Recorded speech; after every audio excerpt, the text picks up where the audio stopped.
So we're saying acceleration is the change of, let's put this here, this is 1 over 1 delta t, and this is just going to be a number, and then we can write the change of velocity, which is of course a vector. And because then we have that acceleration happens if and only if there is a change in velocity, and velocity is a vector, it means that it has magnitude and it has direction. Again, the direction is going to be the arrowhead, and the magnitude is going to be the length of that arrow that we're painting. So every time we say we have a change in velocity, we have an acceleration, there's 3 ways that that change in velocity can happen. It can happen if there is a change in magnitude, right? And that will be the case of I have this vector and then I have this other vector. So in this case, or let's keep calling this v, let's pretend that this is a velocity, right? So we can just say v and v2. So every time v sub 1 to v sub 2. So every time I'm going to v sub 2 from v sub 1, I'm seeing that I'm actually changing. What's changing here is just the length of that arrow. What's changing is actually the magnitude. So then I have a change in magnitude here, then I'm going to have an acceleration. There's going to be an acceleration. So acceleration, let's write it here maybe. Acceleration is different from 0, right? It's non-zero, basically. There is an acceleration. Second case is going to be when there is a change. So let's keep just change in, and now we can say direction. So the change in direction, what's happening? So let's say we have the same starting vector, but now at the end I'm going to have this ending vector. This is very obvious that I'm going from this horizontal to the vertical. So of course I'm going to have a non-zero change in velocity. I am changing direction, and so acceleration is not going to be 0. And in the most general case, I'm going to have both change in magnitude and change in direction. So I'm going to have change in direction, but I'm also going to have n magnitude, right? And we have a vector, for instance, like this, and then we have to combine. First we change direction. Let's say it goes now down, but it also changes the length. So that's going to be a case where we're changing from horizontal to vertical, but also this vector is larger. So we're changing both magnitude and direction. So these are the 3 changes that we can have when we have a change in a vector. And because we're discussing this, of course, with acceleration is going to be non-zero. So because we define acceleration as a change of velocity, velocity is a vector, velocity can change in 3 ways. Changing its magnitude, changing its direction, or changing both direction and magnitude. So if you remember, in 1 dimension, we define there's motion in a line, right? One single line, we can just call this x. And then we say the object is changing position with time. So we could say x1, x2, x3 at t1, t2, t3. And then we could define the velocity just simply, or the average velocity to be precise, as the change in position with respect to the time. Sometimes we write just as t because we assume the origin is to be 0. And then we could say this is how fast position changes in time. And then we introduce the concept of acceleration, which is how fast velocity changes in time. So it's just the idea, the same way that we're changing a position, we could identify that at some different instance during the motion, maybe the object is changing its velocity. And here we're pointing arrows because, again, velocity has direction and magnitude, so we use a vector. So we could just actually write, if we want, a vector. And then we see that indeed the magnitude is changing, so it's being accelerated. The magnitude of the velocity is changing, therefore the difference in velocity, which is going to be v2 minus v1 if we wish, over delta t. This is irrelevant now, but it's changing. So if there's a change in velocity, we have an acceleration. There is an increase in acceleration. So then we see every time that we are changing our position in time, we have a velocity, and every time that we see that the rate of change of that position is changing also in time, then we're talking about an acceleration. So let's analyze circular motion.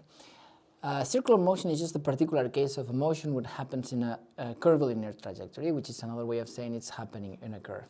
So let's pretend that we have just a motion, and let's say that the motion is happening along a curve, and at a certain point we have this position, and we are going to call positions now. Let's use a lowercase r, right, to describe this position. So we can call this r1, And why do we use R1? Because in reality what we actually have is a vector that if we put our axis of coordinates in space has x and y components, and so we can define this vector as the vector that goes from the origin there, and we would call that R1. That's going to have, of course, r sub x1 and r sub y1, meaning the projection in the x component and the projection in the y component, right? So it's going to have x and y information, right?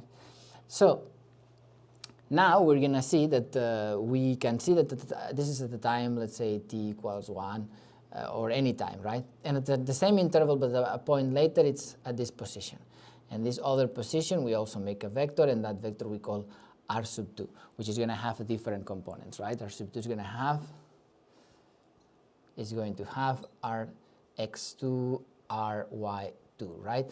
This is position at t1, this is position at t2. And then we can see it goes on. So let's analyze that motion. We have the position for both points, r1 and r2. And we're wondering what is the displacement. And now the displacement, of course, is going to be also a vector because it's the difference between vectors. So instead of saying delta x, as we used to say before, now we're going to say delta r.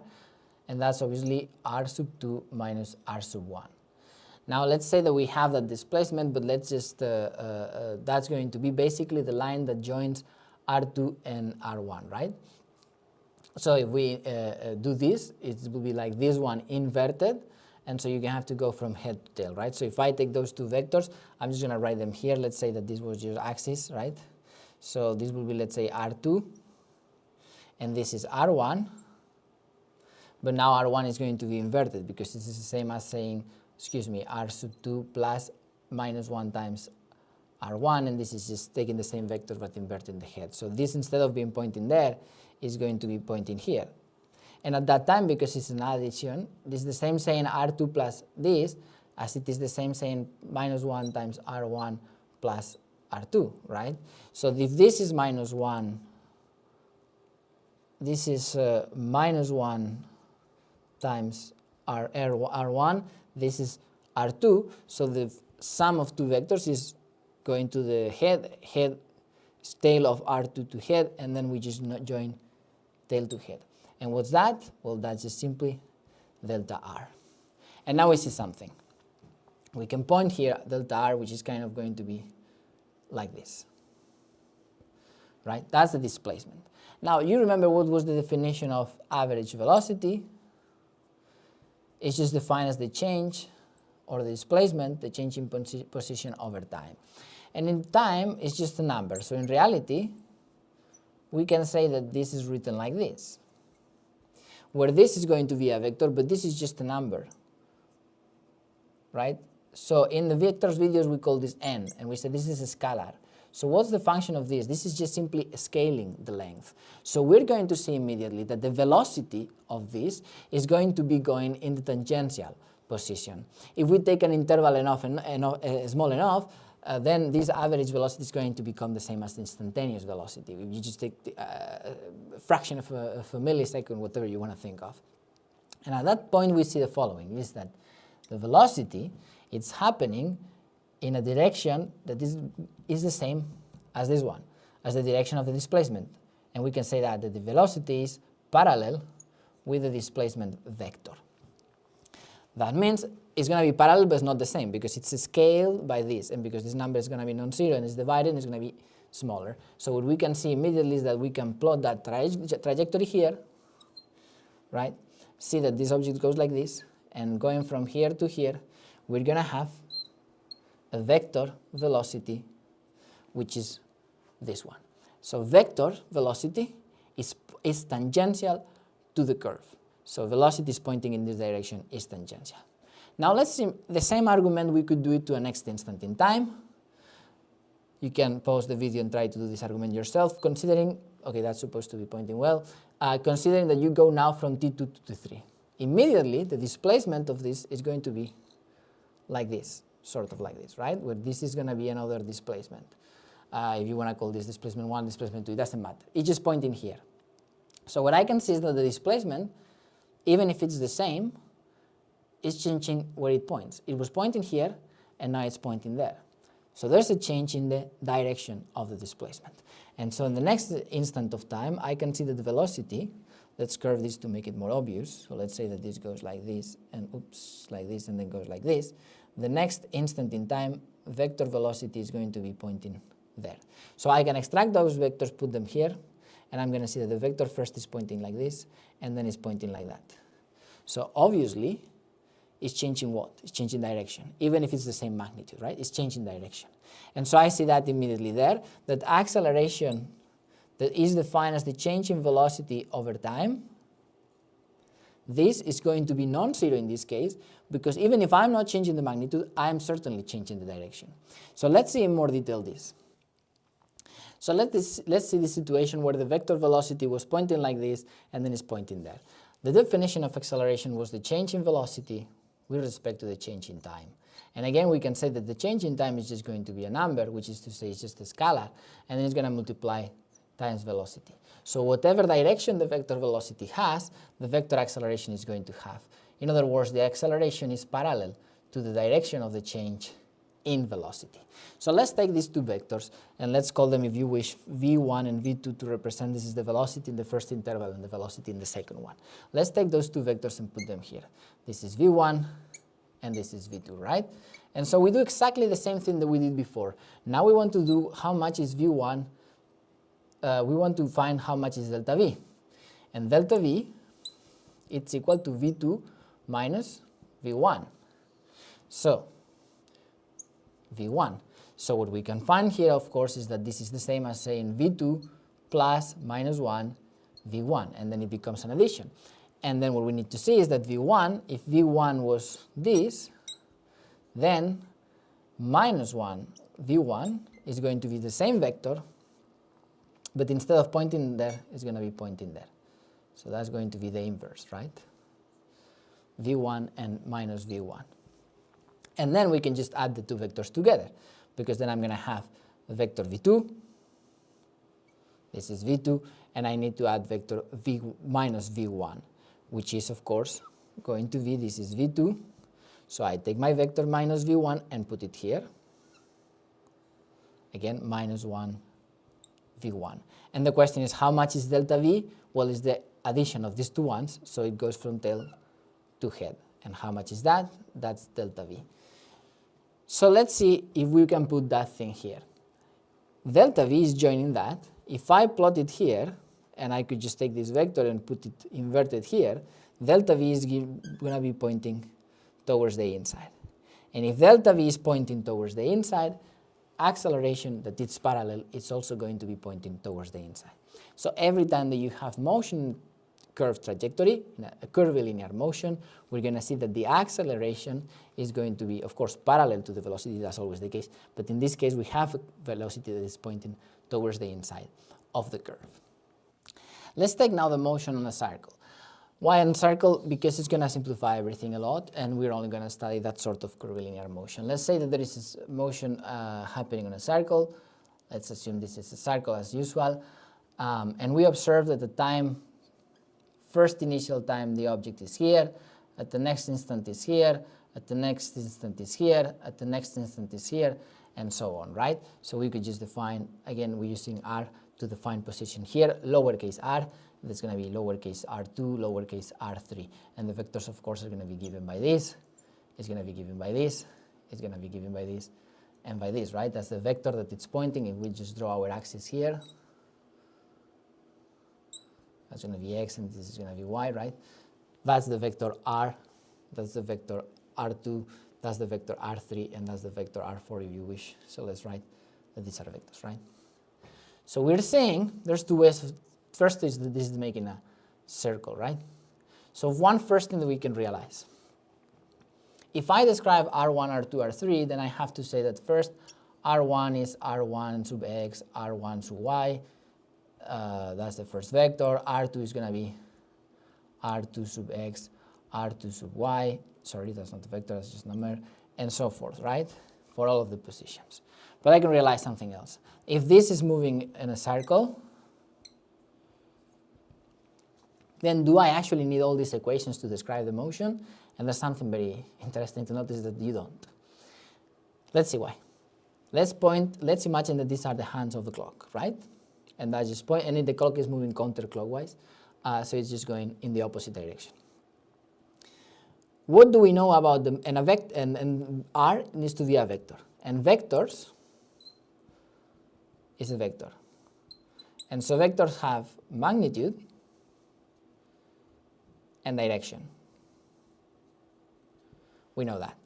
Now, we can describe fully a vector providing the magnitude and its direction, or we can do it by describing the vector with components, because then through the r tangent we get direction, through the square of this plus this square root of that we get the magnitude, the modulus as we say, right?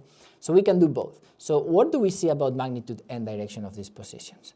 So let's write here a sort of table, right? This is going to be position, this is going to be the magnitude, and this is going to be the direction. Let's observe this about this motion. First instant in time position is r1. What do we know about the magnitude? Again, the magnitude of a vector is the length of that vector. So how long is this? Well, if this is a circle and this is obviously at the circumference, that's going to be so at the circle, that's going to be how much? That's going to be the radius of the circle. So if it's a circle of radius r, and this is capital R, do not confuse, this is the radius of that circle, this vector has magnitude r. Why? It needs to go all the way to the radius. And what is the direction? Remember that the vector, we could describe it with respect to x and y, just simply saying this is x and this is y and this is any vector u. So I could say that the direction is theta, which is given, of course, as you remember, the r tangent, the modulus, which is the magnitude, is u sub x square plus u sub y square, u and y components, where u will be here u sub x, u sub y. And the direction theta is going to be, or the tangent theta, right, is going to be opposite, so toa, so opposite, which is u sub y divided by u sub x, right? So this is the direction and this is the magnitude. So now what is the direction in this vector? Well, what is the y component of this vector? The y component is 0. So we're going to have 0 divided by something, and the r tangent of that is going to be just simply 0 degrees. So the direction of here is defined by 0, the magnitude is defined by r. I have all the information I need. By the way, we know this because any vector like that, then we can recover the components by saying the ux is just the modulus of u times the cosine of theta, and the u sub y is u sine of theta. So in fact, if I know the u, in my case, is r, which is this is the magnitude, right? Magnitude, and theta is the direction. So in fact, if I have magnitude and direction, I have both. I can figure out both components. Therefore, I can recover the vector u, right? So that's all I need. So this is perfectly defined by saying this is r and theta equal to 0. What about the next? Let's take r3, right, just to make it a simple case. So what about position r3? What do we know about that vector that points to position r3? What's the magnitude? Again, the magnitude is the radius because it's moving in a circle. So the magnitude is r. And what is the radius? Well, that's the elevation of that. And how much is that angle? Well, it goes from 0 to 90 or half pi, right? So we can just write 90 degrees to make it comfortable. So what we're saying here is that if we take a vector here, let's say r5, that's going to be r5. And we ask what's happening at r5. What's the magnitude of that? Again, the magnitude is r. What's the position? Well, the position is going to be 180 degrees. So what do we see here?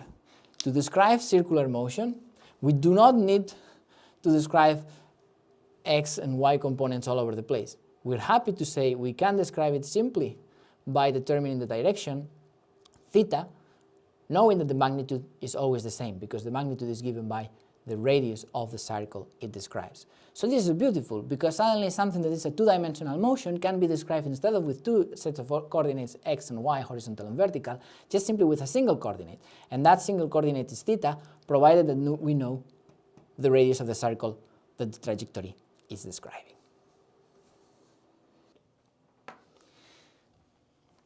Now to see, we only need theta, provided that we know r, to describe that.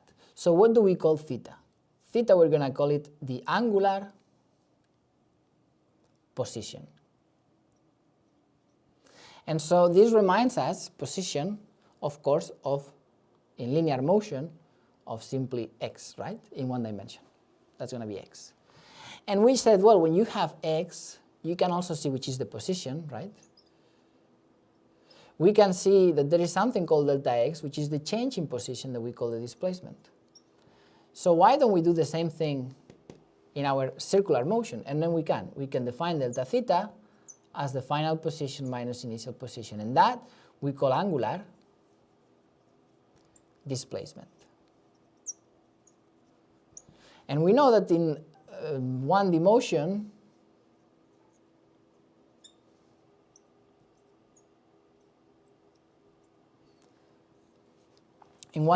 we saw the ratio of change of the position, and that's going to be with respect to time, and that's going to be the average velocity. Now we can define the same thing, and it's going to be the angular velocity, and the angular velocity we define as omega. It's angular velocity. And of course, the formula for the angular velocity is going to be the change in angular position with respect to time. And finally, and this is going to be average.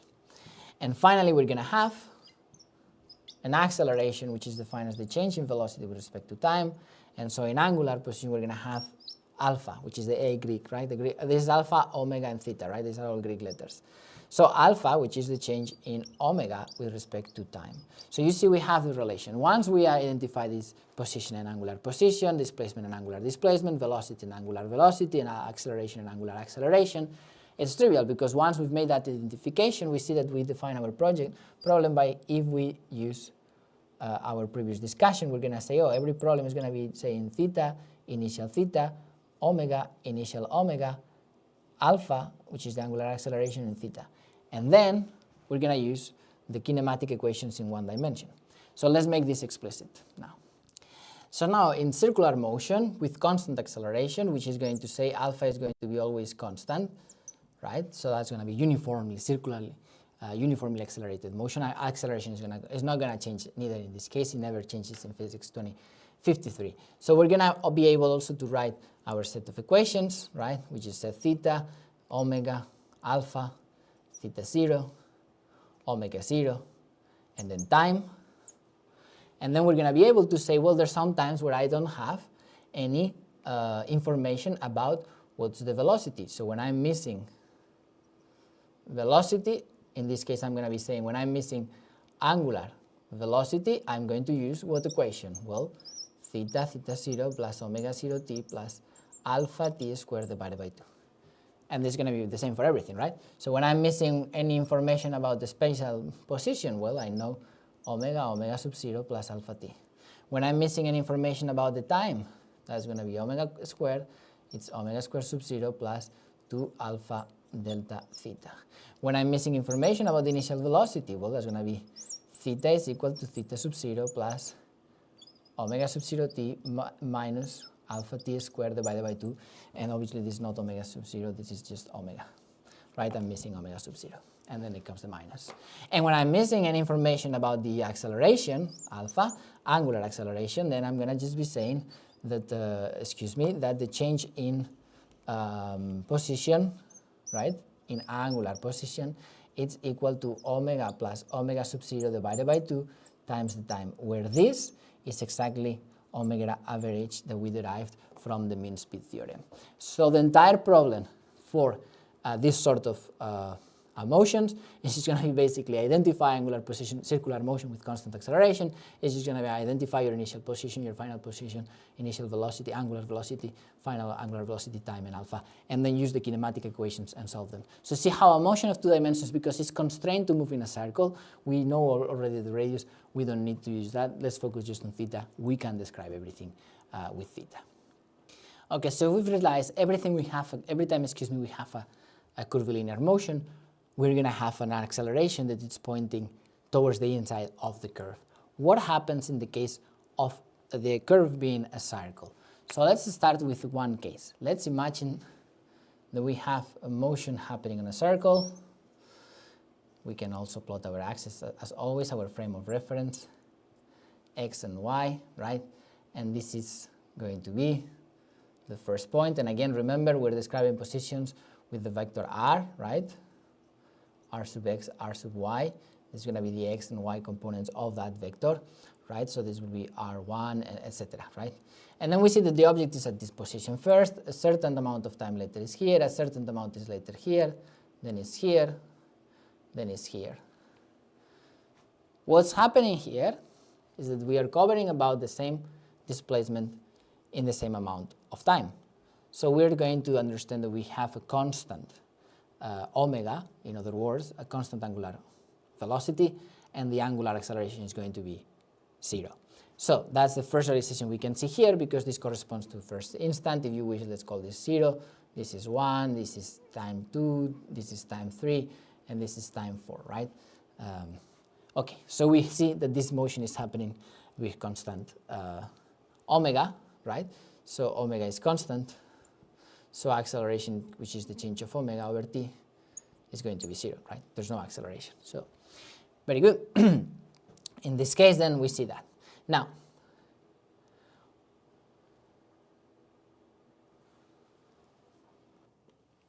so we have seen in this case that once we have that sort of motion, we can just realize that the displacement for those points which are equidistant at the same distance, right? This probably should be a little bit more closer here, right? So we're going to have the first displacement, and so the first velocity is going to be in this direction, the second velocity is going to be in this direction, and so if you take those vectors and you add them together, you're going to see geometrically, we're not going to do the proof, but whenever this is happening, actually the acceleration is going to be pointing like this. And so at every instant in time, acceleration is pointing inwards. We saw just that why is the case. But now what we're going to learn is that that acceleration actually is pointing towards the center of the circle. And because the circle has always the same center, not like any other type, like other types of curves, all of these are always pointing towards the center of that circle. And that's, which we call the acceleration, we call actually centripetal acceleration, and we call it centripetal acceleration, right? Because it points towards the center of the circle. So that acceleration that is responsible for curving is centripetal acceleration. This is responsible for changing direction.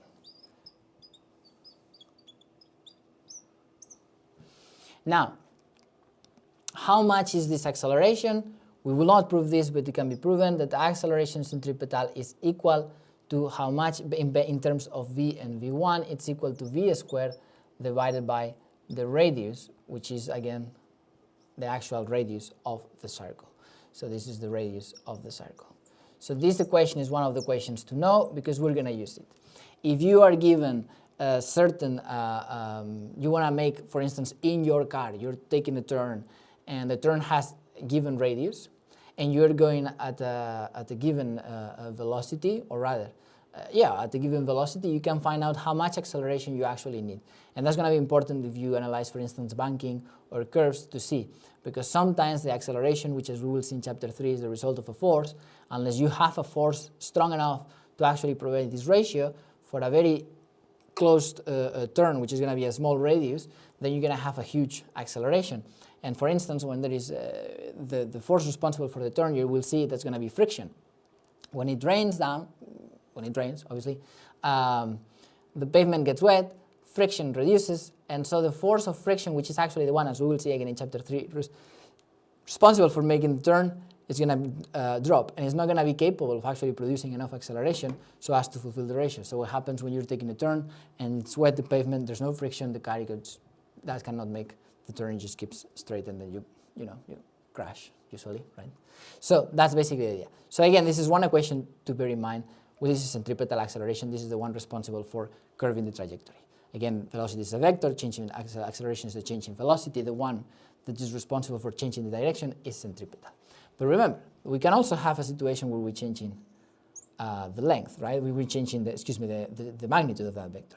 What would that look like on circular motion? Well, let's erase this. It's pretty annoying. Let's see.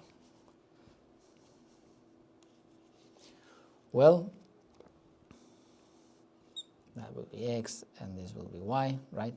So now let's say that I'm at time 1 or 0 here, 1 second I'm here, 2 seconds I'm here, 3 seconds I'm here, 4 seconds I'm here. You see what's going on, right?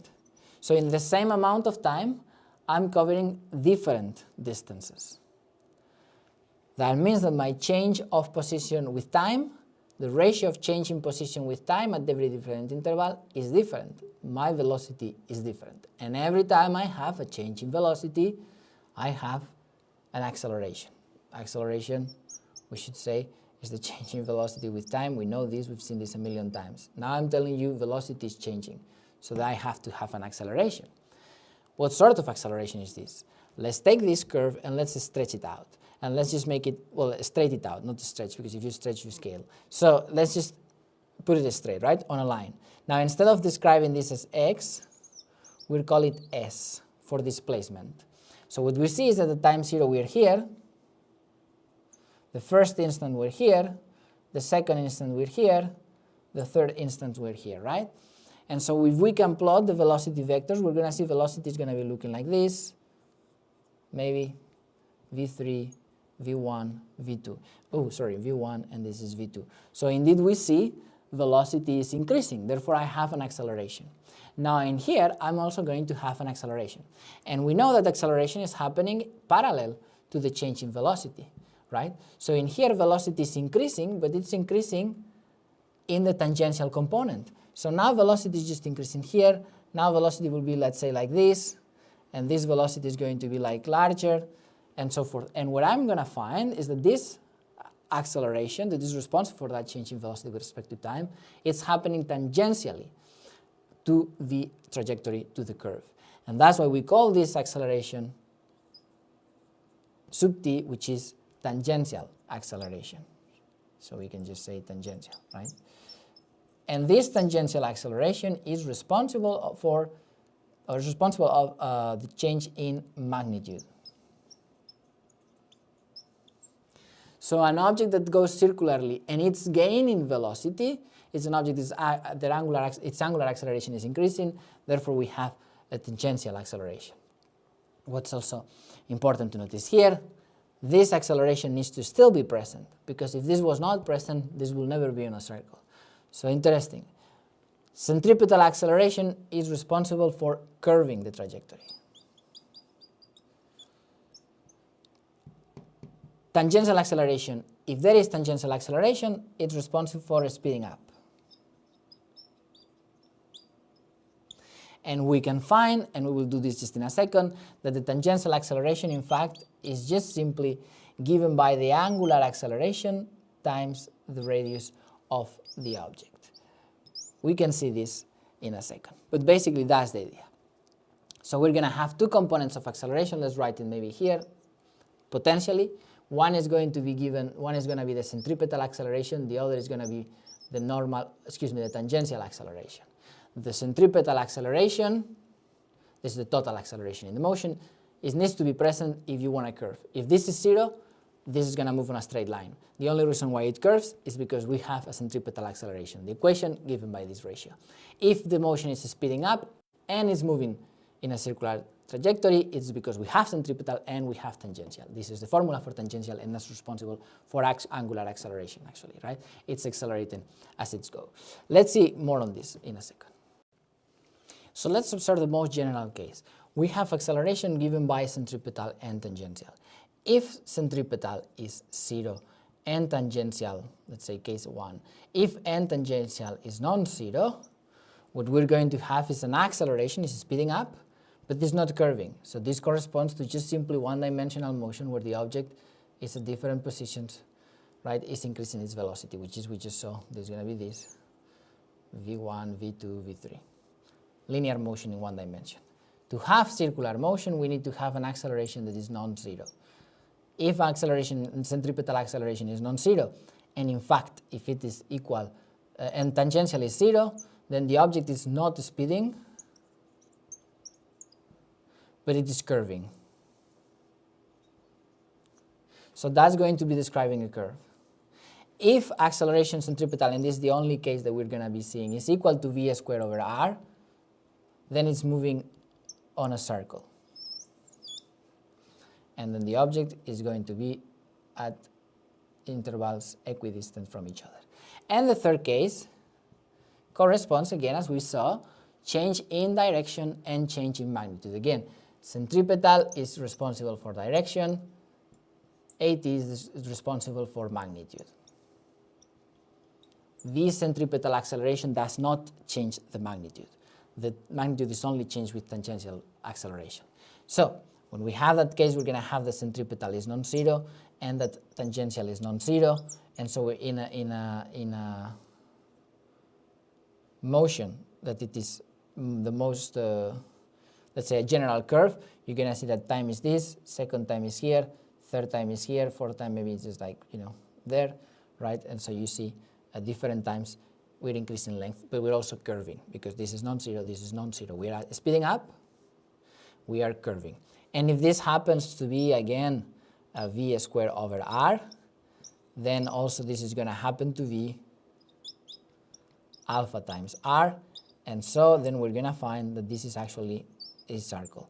And at the first instance we're here, maybe the second instance we're here, the third instance we're here, maybe the fourth instance we're here, and so it just keeps accelerating while still making a circle. So this is the full description of the motion. This is all we need to know to solve problems on circular motion that might be accelerated. If it's accelerated, it's because it's tangential. And remember, the tangential acceleration is going in the direction of the velocity, is actually going tangential to the circle, whereas the centripetal acceleration is pointing towards the inside.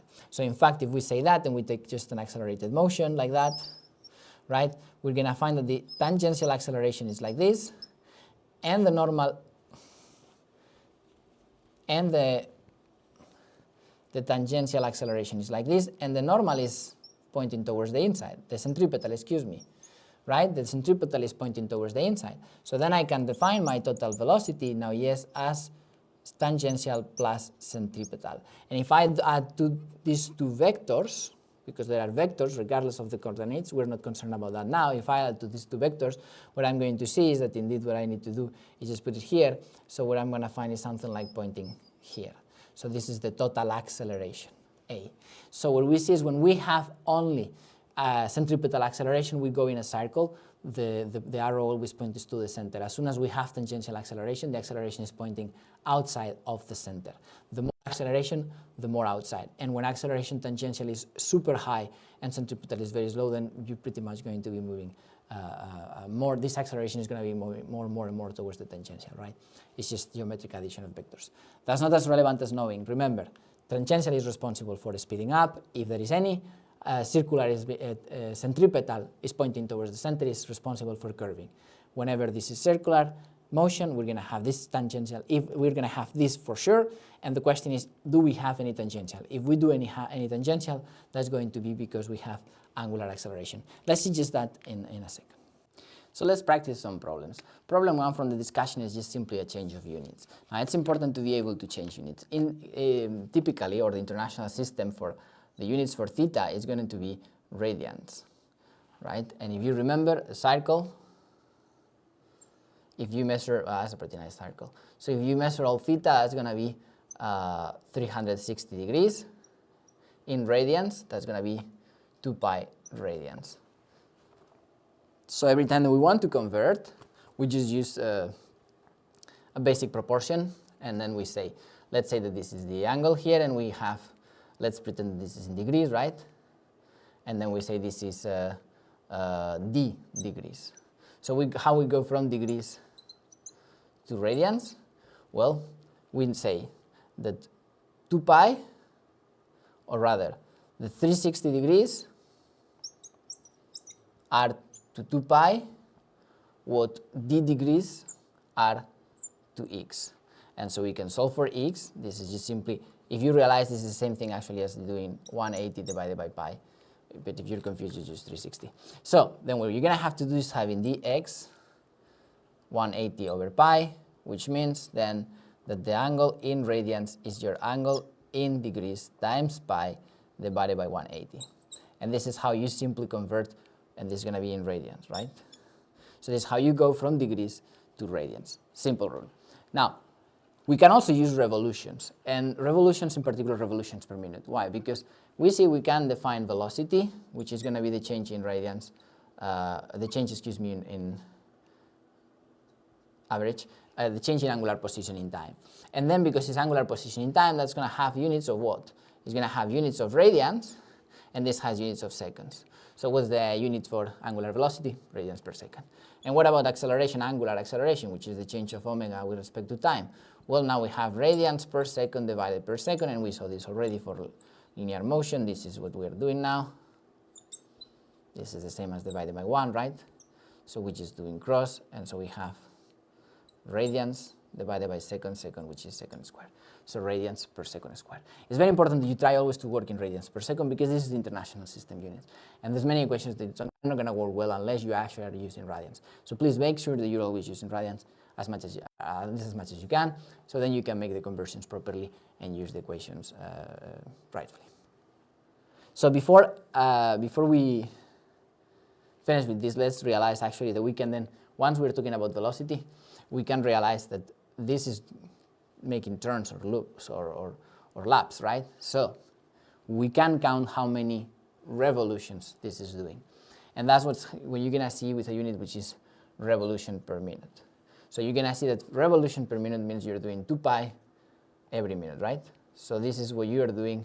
When you have 10 revolutions per minute, means that you're going to be doing 20 pi radians per minute. And then you're going to have 20 pi radians per minute. And so you're going to have to convert minutes to seconds. So you know 1 minute is 60 seconds. So you have 20 pi radians is fine. And then you're going to have divided by 60 seconds. So you divide 20 by 60, which is going to be, that's out of frame, so that's going to be 1/3 or pi thirds radians per second. So this is how you go from revolutions per minute to radians per second, and then you could continue going from there. So every time that you have revolutions per minute, revolutions per hour, just remember one entire revolution is 2 pi, so just simply multiply times 2 pi, and remember this is per minute, right? So this is 2 pi radians per minute. So use that conversion factor to go to radians per second, radians per square second, or just simply radians, and work with the radians, because that's the international unit, and that's the unit that's going to allow you to use the equations with no problem.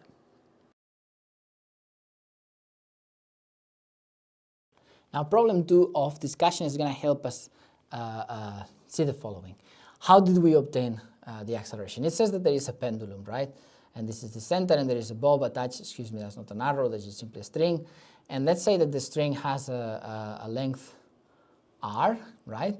And this is just swinging. So at a certain instant in time later it's going to be here, so we can observe the theta as that angular displacement, right? Again, this is describing a circle, so we can assume this is just the angular position. If we describe an angular position, we describe like that.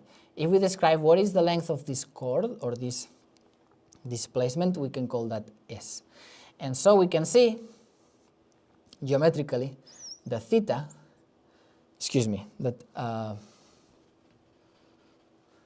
that S is equal to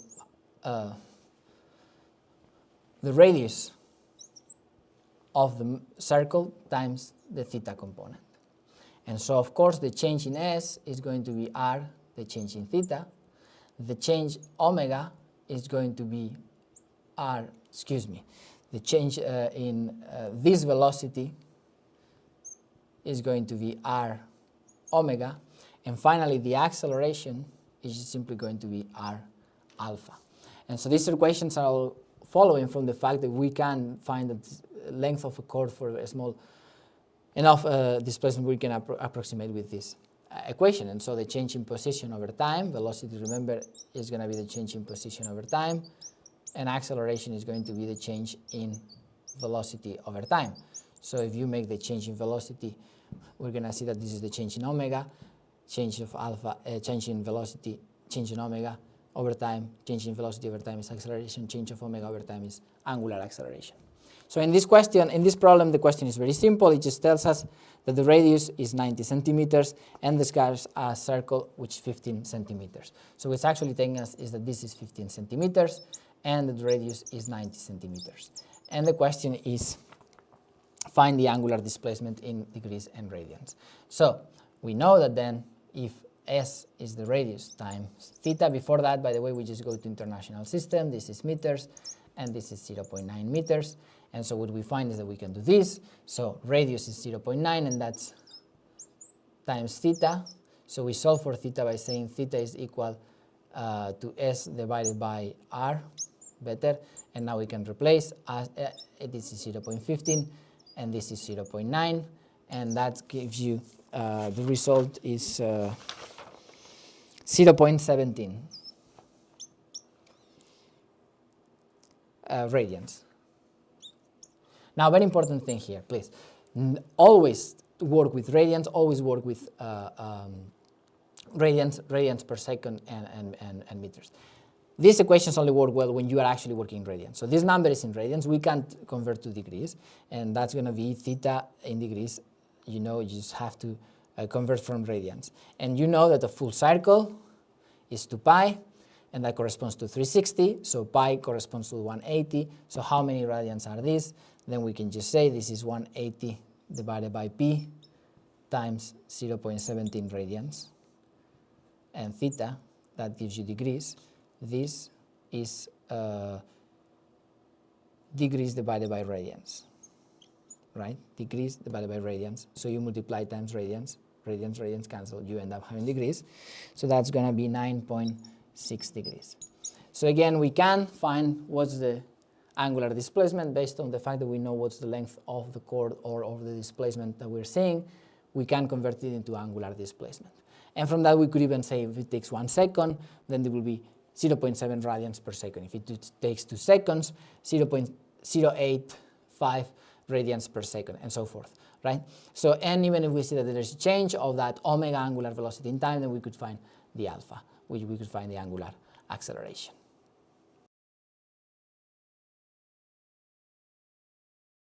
Let's see now problem number 4 from the discussion. It says there is a wheel of 30 centimeters radius, so every time we identify information, we just write it down.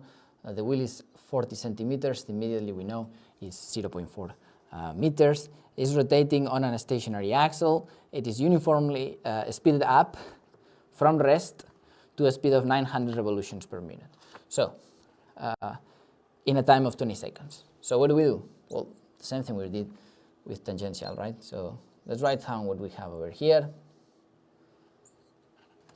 and see.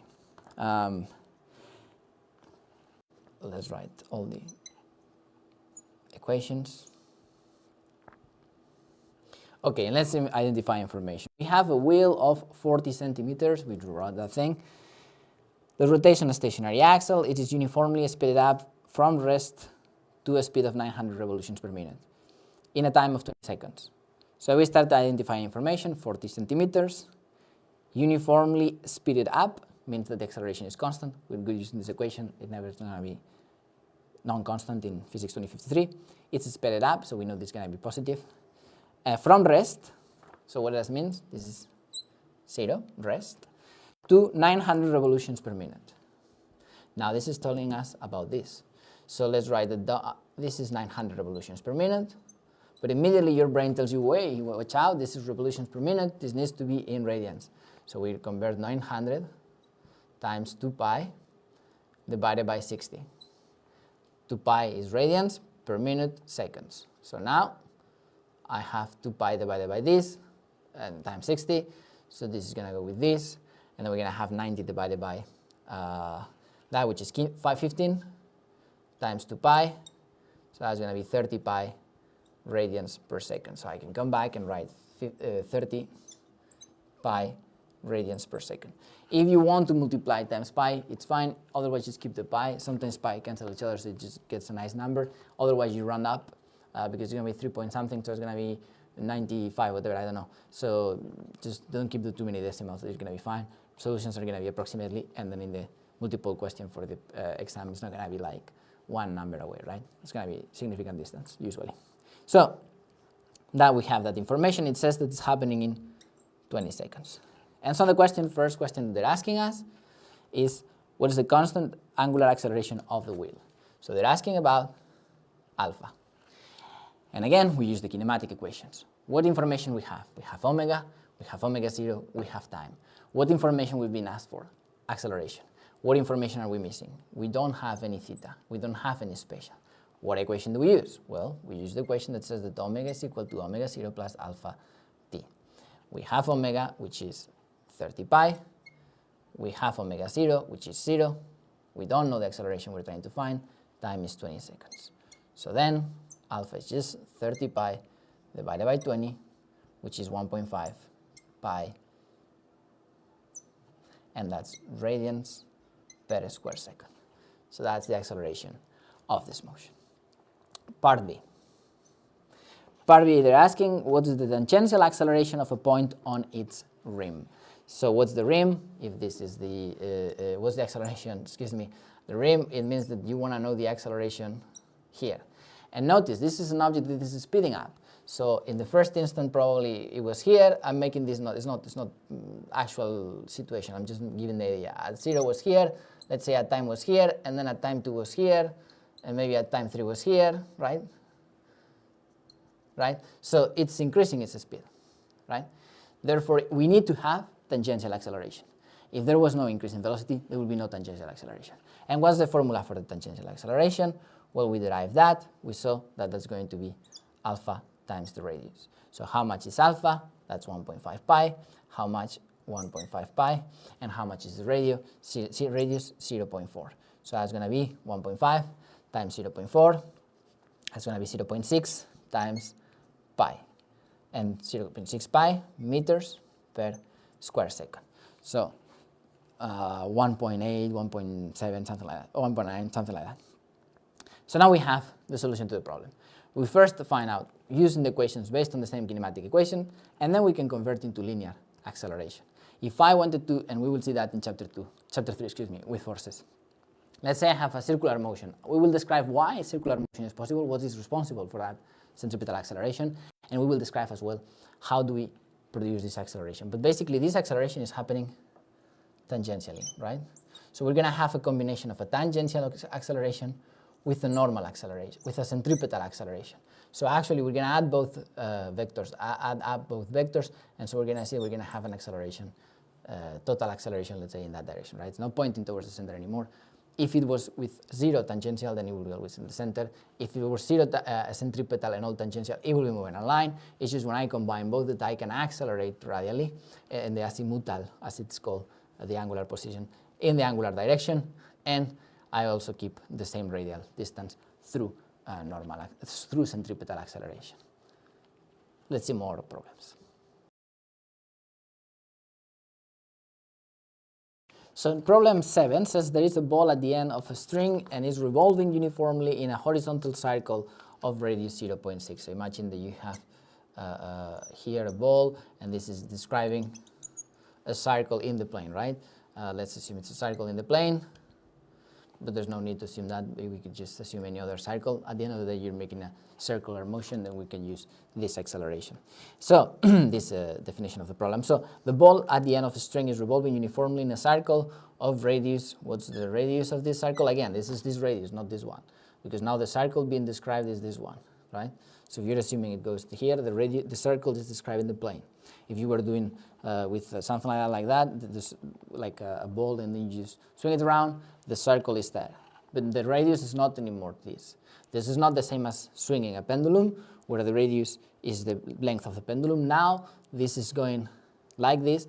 The circle is defining the plane, so don't confuse those. So that radius, it said, it is 0.6 meters, right? And it says at the end of the string is revolving uniformly in a horizontal circle of 0.6. The ball makes 2 revolutions per second. So what's that information telling us? It's telling us that the velocity is 2 revolutions per second, or 2 RVS, sometimes written. The same thing we said RPM. Now you can say RPS, revolutions per second, right? And it's 2 revolutions in a second. What is the centripetal acceleration? And they're asking what is the centripetal acceleration. Let's again write down information if you wish, but for this case it's actually not necessary. We don't have any information on thetas. There's no spatial or angular information. Then we know, do we know initial acceleration, initial velocity. Well, this is saying it's revolving uniformly, means that the acceleration is 0, right? There's no acceleration, it's uniformly, meaning it's moving the same amount of distance every time. So velocity is constant, and because velocity is 2 revolutions per second, let's convert to revolutions per second. 2 revolutions is 2 pi, so we make a 2 pi, 2 entire loops on a second, so that's 4 pi radians per second, so we can write 4 pi, and we can write 4 pi radians per second, and then it's asking us it makes 2 revolutions in a second, correct. And what is the centripetal acceleration? What is the centripetal acceleration? The acceleration centripetal needs to be in the direction of the circle, right? There is no tangential acceleration in here. Why? Because it's not accelerating. When this is 0, tangential acceleration, this is 0, therefore this is 0. There's no tangential acceleration. Tangential acceleration is responsible for accelerating the motion angularly. Centripetal acceleration is responsible for the fact that the trajectory is being curved. Acceleration tangential is responsible for the increase in magnitude. Centripetal for the change in direction, which is the one that allows to describe a circle. So what is the centripetal acceleration? Well, it's just simply v squared divided by r. But how much is v? Well, we need to convert. So we have omega, and then we have, and then we can say that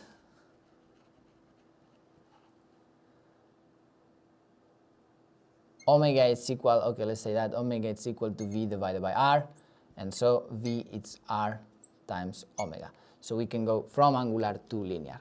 And how much is the radius? The radius is 0.6. How much is omega? Omega is 4 pi.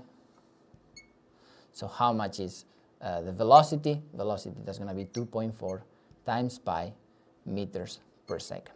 And once we have that velocity, we can come here and say that the centripetal acceleration is 2.4 times pi squared divided by 0.6, which is the radius, right? So that's going to be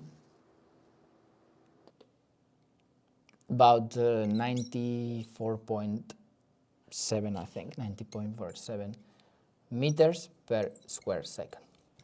So how can, the question could be, how fast you should be your, or how high should be your acceleration, your centripetal acceleration to describe this circle? If acceleration was smaller, then we could see, or excuse me, if velocity, was lower, if we were going in a lower loop, what would happen to this pendulum? The radius will decrease. If it was higher, it would increase. And as you can see yourself, if you go slowly, and then as you increase, you see that if you take a pendulum or something and you describe a circle, you see as you increase the velocity, the pendulum tends to go higher and describe a higher circle. We can see that from this formula, right? Once we increase velocity, for that radius, we're going to have a larger centripetal acceleration, so we're going to have a larger circle as well, we can see.